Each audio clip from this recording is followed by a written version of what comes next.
Mag-graduate ko sila dito sa nursing. Sa Sir Roy. Sa unang panahon. Ayaw pa utang. Pero naman edad ko na under na ko sila sa second course sila sa nursing. Sa banda niya. Kapag doon ako mga subjects ko sa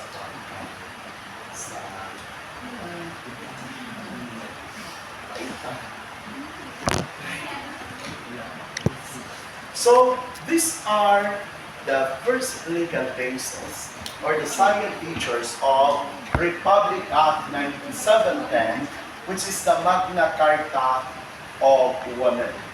So, what are the salient features of the Magna Carta for women? One of the policy under this is that the state affirms the role of women in nation building. Because you know what? Women are being empowered. Because before, women are just only property of men. In history, that's why kung mamatay ang king, iapil kong daog ang asawa, or ilubong nga buhi, because women are just property of men. Take note that even nowadays, even though there is already gender equality, but women are still second-class citizens. Why? It's because we are living in a highly pluralistic society where man is the head of the family. But patriarchal, if you're going to read in the Bible, we are living in a patriarchal society. Dili ka ipon ang babae, it's only men. And even sa inyong culture, women still, women are still, men yun ang naay decision making. You need to be submissive. Especially sa ilang culture, the practice na nila na i-arrange ang marriage. Ang ban gani ayon ang lot of good friends nga naminyo sila, gawa pa siya katagta sa iyang banhunon. Almost on the day or 2 days before the marriage. Kagwanta mo na? Diba? Yes. Sir, dili siya kasabot og Bisaya. You cannot understand. Your Tagalog lang, sir. Tagalog. So, okay. So, mag-English na lang ta. Can you understand English? Okay Ha? You speak English. Okay na? Okay ra English? Hingo po rin ang hilo rin mo ba? Yes, sir. Okay ra English? Okay. So, English. Okay. English. No choice. Okay. Uy, ganahan ng kayo ko. Thank you. Because this you make my life easy. So in that instance, the purpose of this particular laws is to empower women. Because women, as what I have told you, they are not recognized. They are not given power. Because we are living in the so-called patriarchal society. And when you see patriarchal society, men are the head of the family. Kaya you need to be submissive with your husband. You need to be submissive to your husband. The rule of woman in nation building. Second, the state recognizes its duty to promote empowerment of women and ensure substantive equality of women and men. So, gender equality. But the question is, have we already achieved the concept of gender equality? Because we have already gender equality. But the question is, have we already achieved the so-called gender equality, or men and women are equal?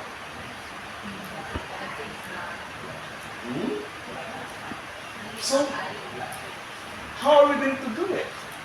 In order to achieve the so-called gender equality. Because that is the essence of this Republic Act. In order to be empowered, to give power, that women are also provide a strong foundation of this nation. And it is not only men are capable of doing that. That's why most often times, women are left at home, taking care of the children. Men need to work because they are responsible for the support of their family. That's why there are a lot, even before, There are a lot of women who are professionals, but they are not given an opportunity to practice their profession. Because we have this idea that women should stay at home, take care of the children, and it's the responsibility of the men to work in order to support the family. Is that the practice that you have? Yes, sir. So men need to work and women should stay at home in order to support the family. But that is not the essence of the law. The law wanted to erase that concept that everybody must welcome. But little by little, there is already acceptance on the part of our society, especially with the present economic crisis that we have, the situations that we have, that the salary of the husband is not enough to support the family. So there are a lot of women forced to work in order to augment their income just to support the growing needs of the family. But sometimes it becomes a reason why there are dysfunctional families. A lot of women going abroad, working abroad in order to support their family. But that is not practiced or being promoted thoroughly. So the state condemns or denounces discriminations against women in all forms. But that's why I asked you, have we already achieved the so-called gender equality? Mayroon na ba tayo pagkapantay-pantay bilang babae at bilang lalaki? And in other institutions, they are going farther. Like for example, in the school where I am now also teaching, they have their third CR. Alam niyo ba na may CR na for the neutral? Yeah, for the LGBTs, men, women, and for the LGBTs. Because there is already an acceptance for them that this group of people really exists. And you cannot deny that. Because that is the very reason of eliminating discriminations. But here, we didn't have that. We are not as open as it is because the CR that we have is only intended for men and women. So how about those members of the LGBTs? Plus QQQQ. Huh? So that is woman or gender equality. The state affirms the woman's right as human rights, which is duty bound to respect, protect, fulfill, and promote. But sad to know that even though there are a lot of legal bases, there are a lot of laws that is passed by, but it was not yet achieved because there are other culture. You cannot blame our Muslim brothers and sisters that we are still practicing this. That women should stay at home. That women should take care of the children. That the husband will be the one to work. So in that instance, you cannot so-called achieve the so-called gender equality. There are still gender discriminations. And most oftentimes, women are tagged as mahihina. And most oftentimes, women they are being exploited, especially in commercial and advertisement. Women are wearing bikini, promoting, because women become an object of lust. Because hindi naman yung alak na ibininta yung tinitingnan ng mga kalalakihan. What they're looking for is the model. Di ba? Let us accept the reality. That is the essence why the subject is part of the curriculum in order to teach our women to be educated, to fight their rights. Pero sometimes, you could think of what will happen if you are going to assert your rights. What will happen to your family? So it will result to a dysfunctional family. Because you will keep on fighting and arguing that you're going to, I have my rights. As woman, I have also the same in terms of decision making. But most oftentimes, in your respective places, men is the most powerful. They are the one who will make decisions. Huh? What happened to your pinuka? The next time around, buy that is more, hey, there is pandikit na mas mahal. No? Yeah, I forgot the brand. I have that. Bigay ko yung brand sa iyo. Alam, kaya sa mata, guys. Sakit na sa mata. So, the principles of human rights of women. Karapatan ng mga kababaihan. So, these are the human rights of women. The first human rights of women are universal, meaning these rights is true to all, regardless of the place where you are, even if you are living in Marawi, in Malabang, in Munay, and so on and so forth, wherever you are in the Philippines, that is true to all. It is inalienable. You cannot give it. You cannot relinquish that right. It is your right. Nobody can take it away from you. Pero, siguraduhin niyo na baka jumbagin kayo ng asawa niyo.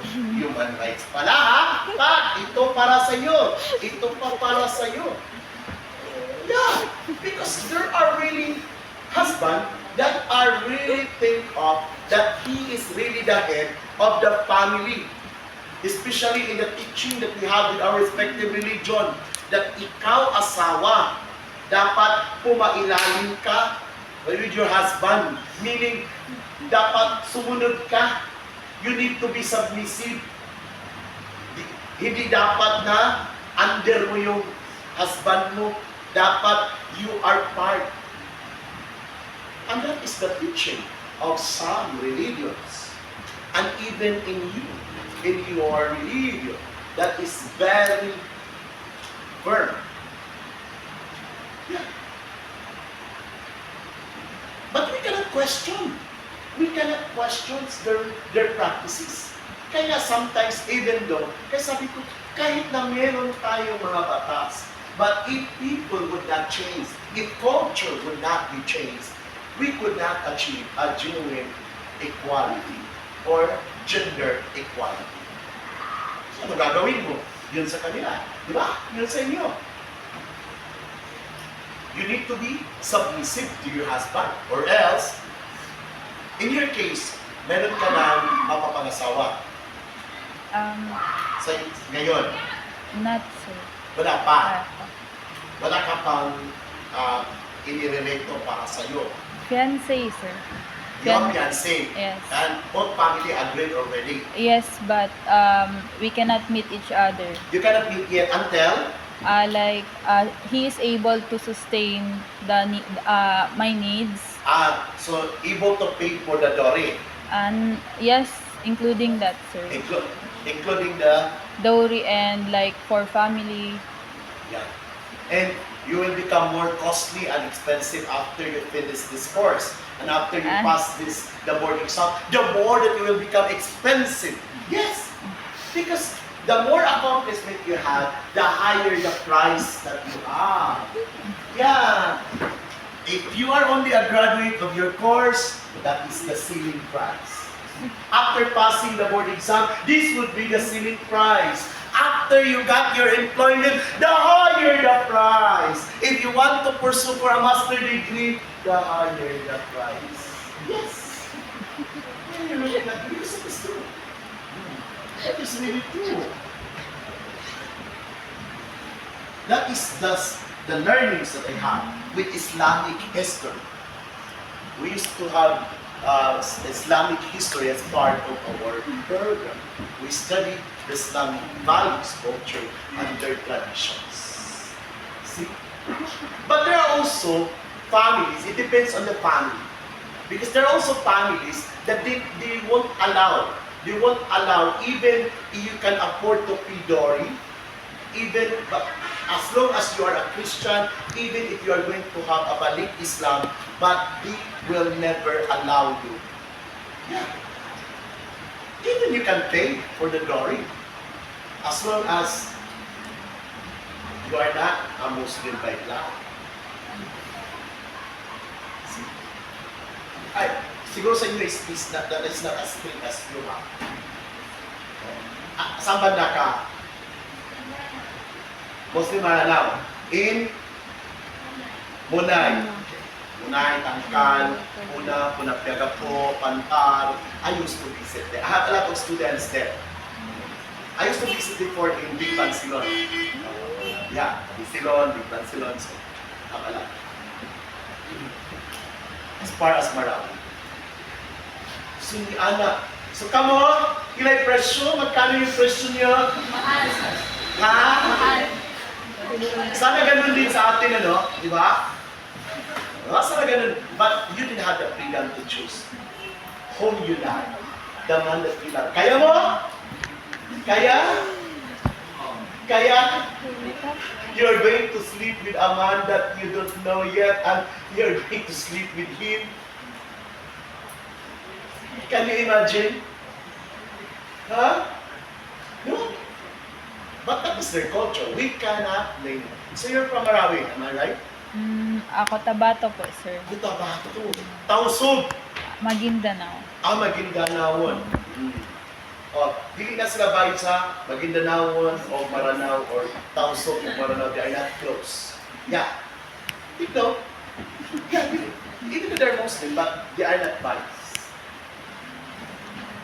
Tausog finds Maguindanao, Maranao as napuna sila issues between them. May trust issues.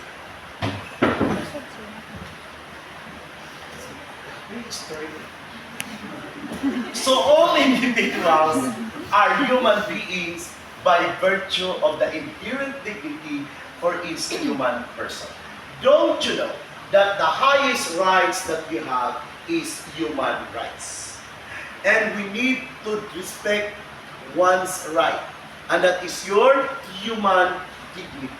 The dignity that you have as a person. Okay? No one therefore should suffer discrimination on the basis of your ethnicity, gender, age, language, sexual orientations. We have the freedom to choose what gender preference we want. Huh? It's our choice. Huh? Kaya, pag pupunta kayo sa Thailand, sino yung nakapunta ng Thailand, pagkakatalikod sila at hindi mo papagsalitaan, mas maganda pa sa totoong babae. The only problem is kapag nagsalita na sila. Yeah, they're very beautiful. You can be mesmerized with them. Grabe yun. Especially in Pattaya Island. Because the transplant there is much cheaper compared to Singapore. See? Oh, well, they're very beautiful. You know? But that is their sexual orientations. That is the race, the color, religion, political affiliations. You need to respect it because that is the highest rights that we have. So let us define power empowerment. Kasi itong mga batas na ito, sa pag-aaral natin ng gender and society, ito'y isang asignatura para bigyang kapangyarihan ang mga kababaihan na ihayag ang kanilang mga sarili.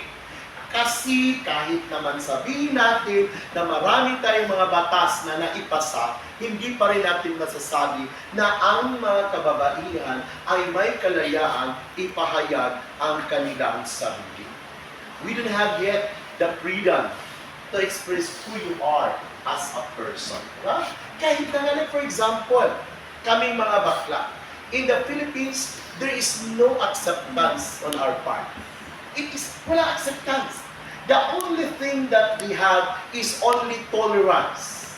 Kaya nilang pagbigyan ng ang society ay may mga bakla, may mga tumboy, pero hindi pa rin nila tanggap. Iba yung acceptance, iba yung tolerance. But we cannot deny it. Because one of the factors that influence on that is we are claiming that Philippines is the only Christian countries in the Far East. Part of the teaching. Kasi they always say, in the Bible, dalawa lang yung ginawa. yung babae at saka yung lalaki. Buti na lang, may lugar ang mga bakla doon. Kasi may ahas eh. Diba? Oo. Ang kasamang palad, yung mga tumboy, wala noon. Pero mayroon akong teorya na ginawa, alam niyo ba?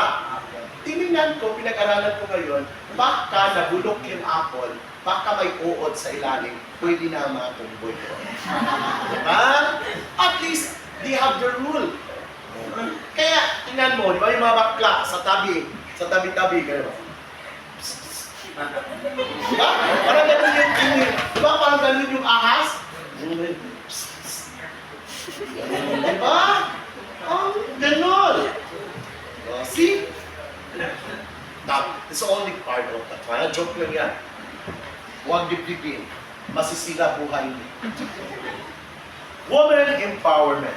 Provisions, the availability, and the accessibility of opportunities, services, and observance of human rights will enable women to actively participate and contribute to political, economic, social, and cultural development of the nations, as well as shall provide them equal access to opportunity, management, control, and among others. So take note, there is part of our history that women are not allowed to go to school because only men are allowed to go to school.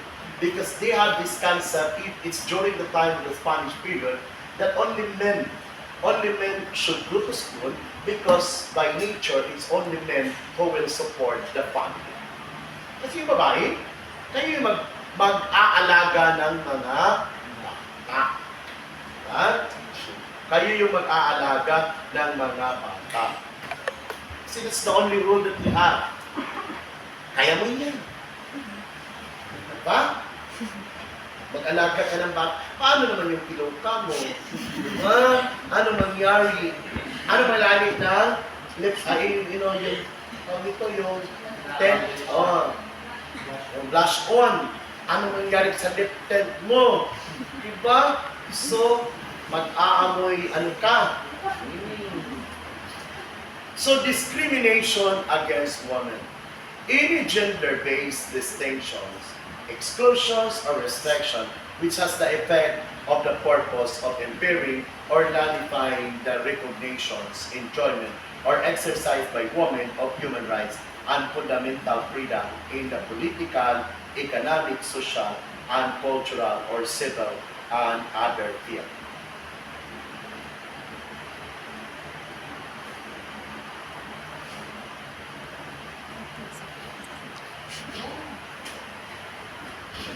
Gender equality. Kaya natanong ko, kahit na ilang batas pa ang naipasa natin, as long as there will be changes, there will be no changes in the way how we look at things, that would still be useless. Ang dami pa rin, even in your respective family, na parang yung tatay nyo pa rin, yung nasusunod, yung nanay nyo ay parang sunod-sunuran. Kasi that is the way they used to be. Or, yung mga asawa pa rin ay hindi pa rin nagre-remit ng kanilang sweldo sa kanilang asawa. Diba? It's because they are used to practice patriarchal society na ang lalaki dapat ang masusunod, na ang lalaki ang dapat magbabudget, ang lalaki ang hawak ng pera. Kawawa naman. So, we cannot also blame that nowadays, we're trying to liberate from that particular situation. Hindi rin natin masasabing maganda, hindi rin natin masasabing hindi tama, kasi we cannot question their culture. We cannot question your culture. For us, we are highly westernized. We learn to adopt the Western culture. Right? That there is gender equality. That we're doing that. We're practicing already that. And you already enjoyed your freedom. Diba? You really enjoyed your freedom. But in agriculture, we cannot do it. Ikaw, diba? Ito, sunod. Nakatakip na lahat po ka nito kasi kapag mag-hajj ka na, di ba? Oo. Wala na, mata na lang yung makikita. See? Pero ito, ay hindi ito. Wala ito. Di ba? Kaya nakasuot lang yan ng kumbong sa susunod, di ba? Hindi na yan magsusunod. Gusto nyo pala kumbong sila, di ba? Sa weird class, they're not wearing kumbong. Nagkukumbong lang sila if they are in their place. Pero dito sa atin, hindi sila magsusunod. No. Do you have your classmates na hindi nagkukumbong? Pero sa ila, magkukumbong na sila. Kaya mamitay-aki mo na sila. Di ba? Mamitay-aki na? I don't understand, sir. You cannot understand? Are Muslim? I... Maranaw? Apo. Makaintindi ka ng mitay-aki. So the greetings that you have is hindi para pareho sa Maranao. Assalamualaikum. Have, sir. We have salam. Because salam, Salam means peace. yeah. Sa Arabic word po siya. Yeah, salam is in Arabic. Assalamualaikum. Alaikum wassalam.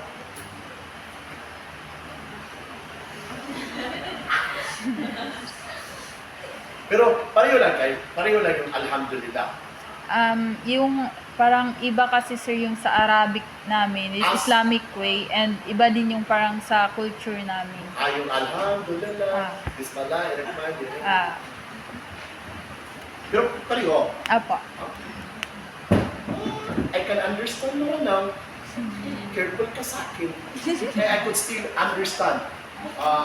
I can speak a little bit siguro, but a few days, if I could constantly hear, I could still practice that language. Pero mamitayaki ka. Yeah. But I don't know with your language because I learned to speak Maranao, not Maguindanao, not Tausug, not Saman, but I can understand Java Mapon. Mapon in somewhere in Taon-Taon. It's the language that is Mapon. Sa Daul, di na di mag-history nature, uy, we need to study that. Ito, magpili na naman ginatunan. Yeah, that is our major.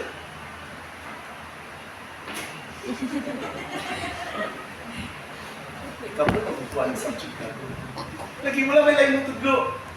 Hindi ako na lang tudlo. Hindi na sa tisi. Oh, Diyos na. Diba? Wala din na. Nahimot kita. So gender and development, or God, it's a development or it's effective and process that are participatory, empowering, equitable, sustainable, and the root word of this is gender equality. Dapat mayroon tayong pagkapantay-pantay, babae, lalaki, bakla, tumboy, anumang kasalian gusto mong piliin, tayo ay may karapatan dahil ang pinakamataas na karapatan natin ay ang tinatawag na karapatang pantao na sa Ingles ay human rights. That is the highest right that you have and that is inalienable to you. Nobody can take it from you. Hindi yung kagaya ng ibang rights na meron ka na maaari mong ipamigay. Pero yung karapatang pantao, kaya nga it is very important that if ever, kinasuhan ka. So, pag hindi ka nabasahan ng iyong karapatan bilang pinakamataas na karapatan, the arrest would be unlawful. Meaning, it is not in accordance to the law. Kaya basahan ka, you have the rights to remain silent. That is Miranda rights. You have the rights to remain silent. Anything you will see will be used against you. If you don't have the lawyer, then we will provide you, the government will provide you a lawyer that represents you before the court. So, it's because it is giving you the rights that you have para may umalalay, may tumutulong sa iyo para ipabatid at ipaalam sa inyo kung ano-ano ang mga karapatan mo. Dahil ang pinakamataas na karapatan ay ang karapatang pantao. Ay, magaling ako magsalita ng Filipino. Huwag mo ako i-challenge. But, yeah, I can speak Filipino fluently rather than speaking Bisaya. Or I can speak English fluently rather than speaking Filipino. Yeah! See? Because I am a teacher. And don't you know, teacher is the best actor and the best actress inside the classroom. Even if we find it very difficult for us to teach the subjects because my energy is konting-konti na lang. Pero ang pira ko ay hindi nauubos. Pero ang pasensya ko ay konting-konti na lang. Di ba? Parang si Celine, stop acting like you know you know my pain. Dahil hindi ikaw si Celine. Ha? Ganon. Yun. So I have a lot of dialogues. Kapag hindi mo na gustong makinig sa akin, close the door. Diba? See?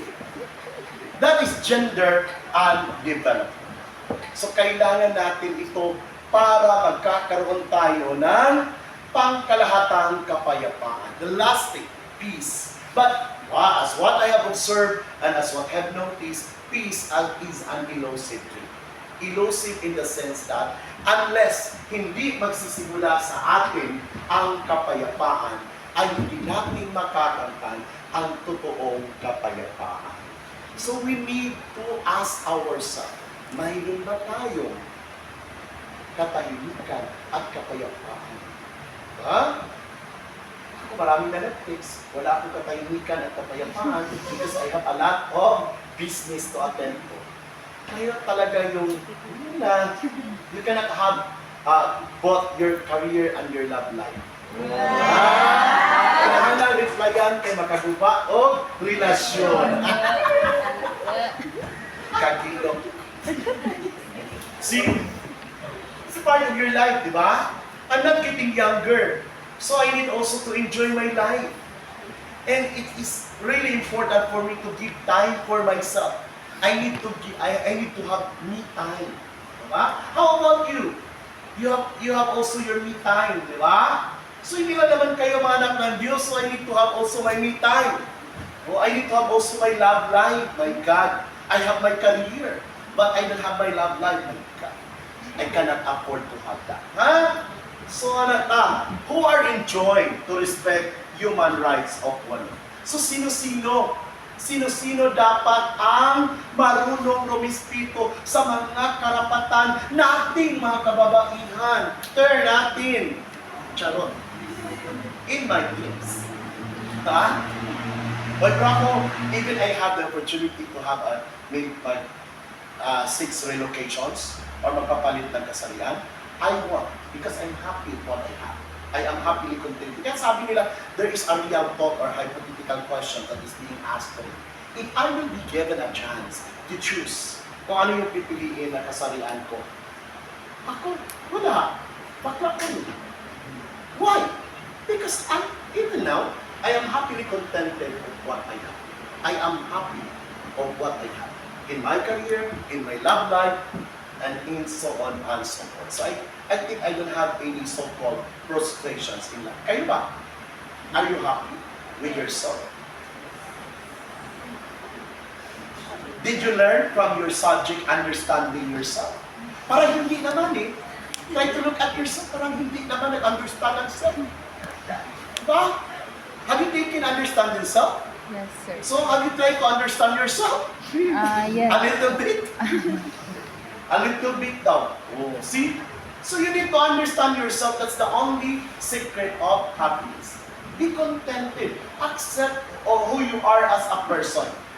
Despite of whatever struggles that you have to change who you are as a person, all those things are useless and futile. You cannot change of who you are.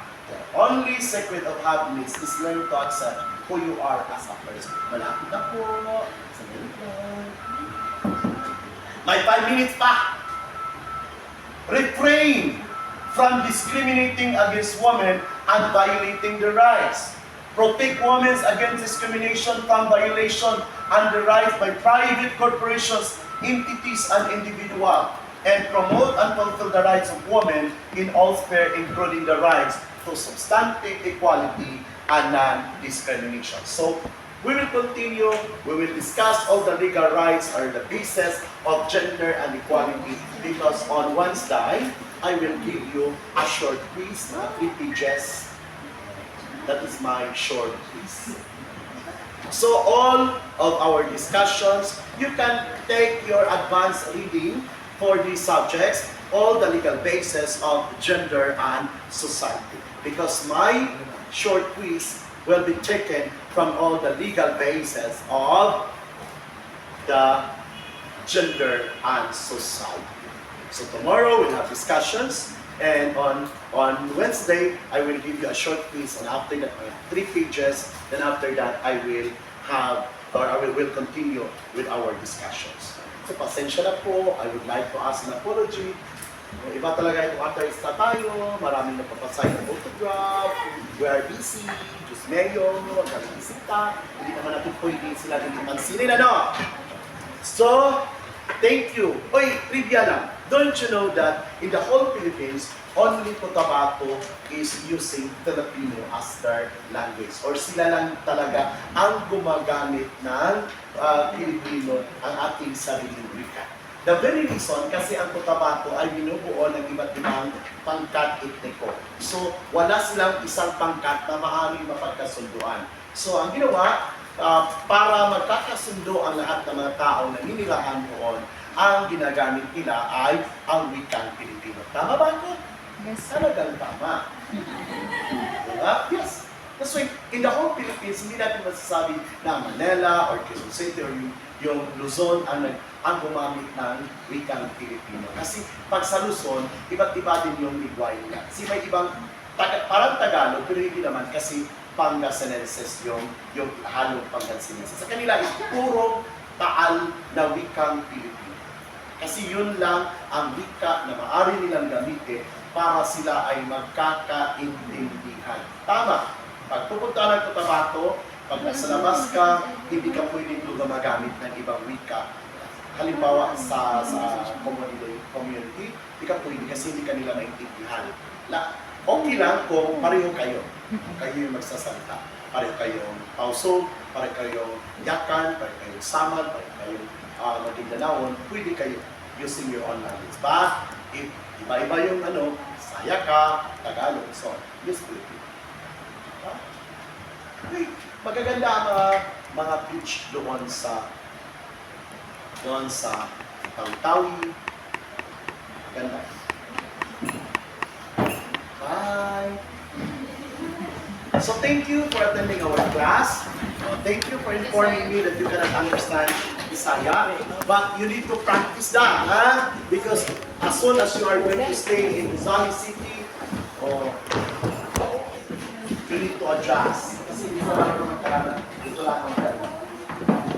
Ito din malapit sa Kalang din.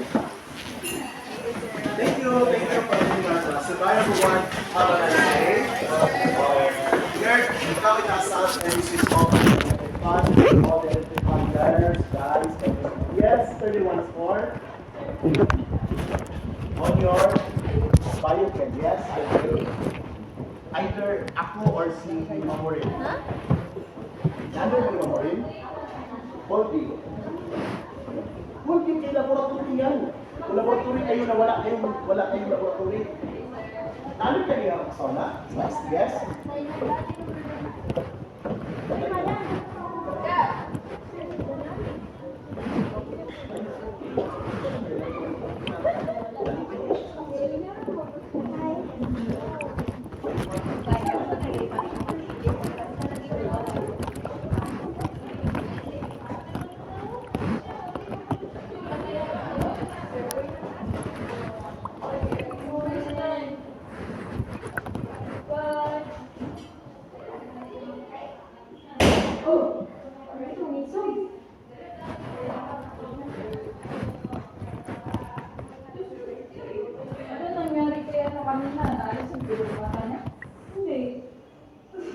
Hindi, nalawa ako sa nakatawan namin. Tapos nakita niya ako na ikaw rin masing katawa. Ako ba yun?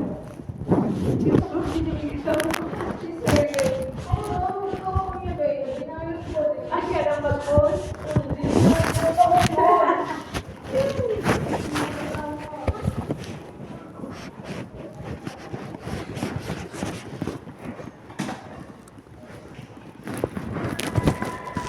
Grabe man yung quiz niya, 2 pages. Ano po? Lesson. Uy, basahin mo niya sa kuwan ha, art ha. Oh, sa notes music.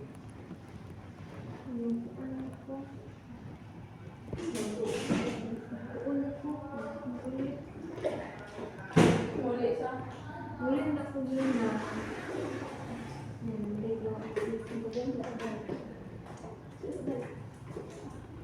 Kaya saan naman yung bibilat? Saan bawa? Huwag ka na pumunta.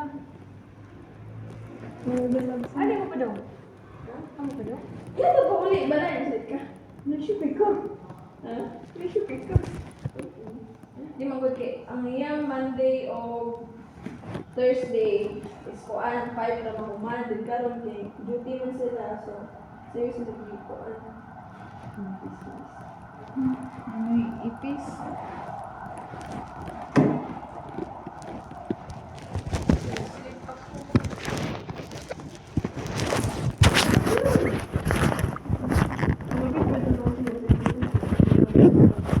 Buti na lang, buti na lang.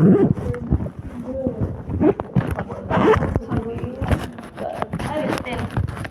Wala akong extended banda.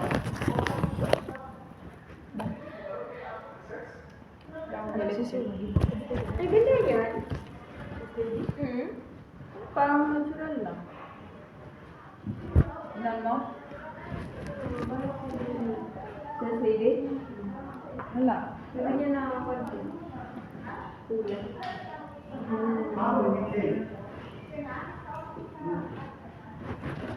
Bigyan mo ako. Ano? Lip shiner. Hindi siya lip, ewan, lip liner ba siya? Ano siya?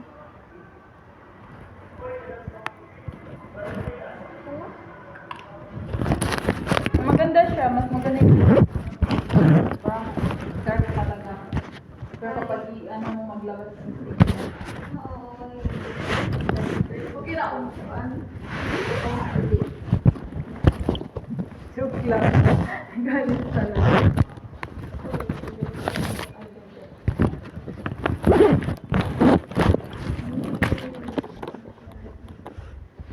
Regarding ako nang okay na si, ay nga si Mama Nisa na wala tayo partos eh. Ay, wala. Hindi. Ay, wala mo din kaya atin. Wow! Tapang mo, girl! Sa water!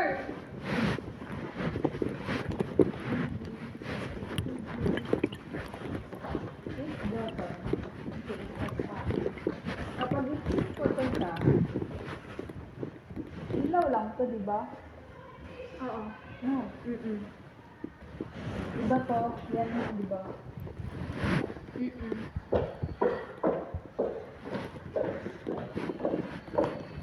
Push mo nga. Bukas na yan.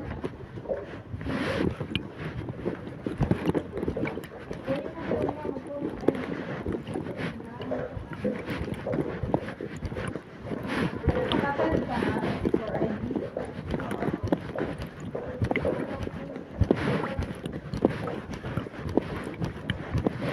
Laag ka no.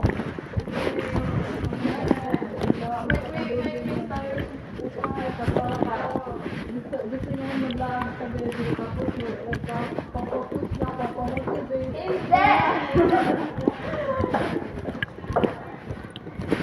Asal mo po. Hindi mo po. Uy, gusto ko yung ano, yung my day mo sa amin.